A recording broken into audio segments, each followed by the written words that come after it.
Guys, good morning. May i-share ko ba lang nga isa ka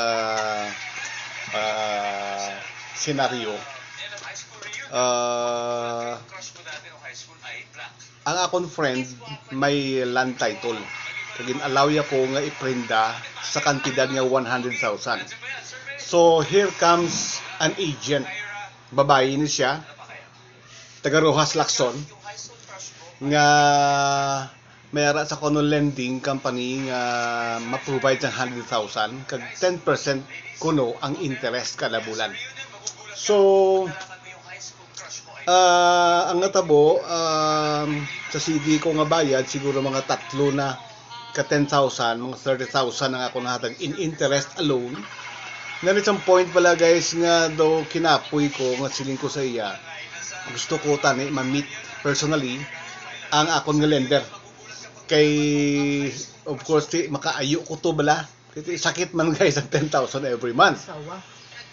Now tanan ko nga mga efforts in convincing this agent nga ma-meet ko personally ang lender ko. Hindi yagid guys gusto nga magkita ay kami. So siling ko may ginatago gini sa guro ay. So muna I started doing research kag at last finally may nag-guide di bala guys sa akon nga na-met ko akon isa ka long time friend nga siya nangin doorway nga makilala ko kung sino gid ang lending company.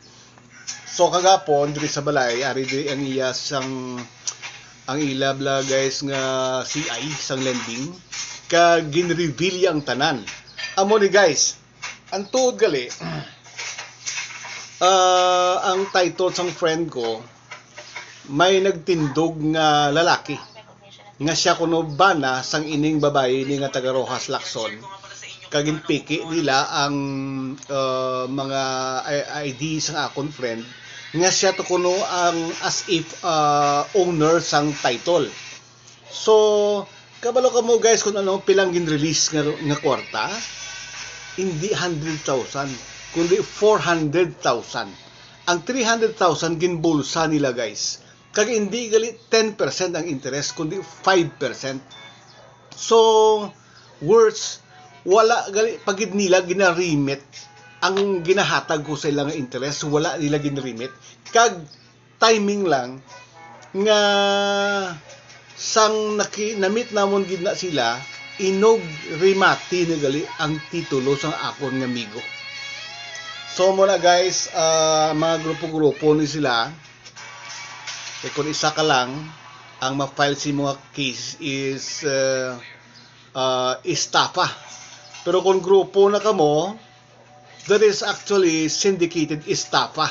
Wala na yan guys ang ano gani ginabayad bala? Bail, no bail recommended na. So karon guys mga 3 to 4 PM ma-meet kami sang ining nagpatigayon kag ang ining lending kag ang ako na nga ibalik lang yan nila ang kwarta nga ginhatag ko sa iya nga wala iya ginremit sa lending. Amula na yang akon kay kung hindi sila mag-cooperate guys baw way labot ang lending, way labot ako pati ang migo ko nga tag-iya sang title.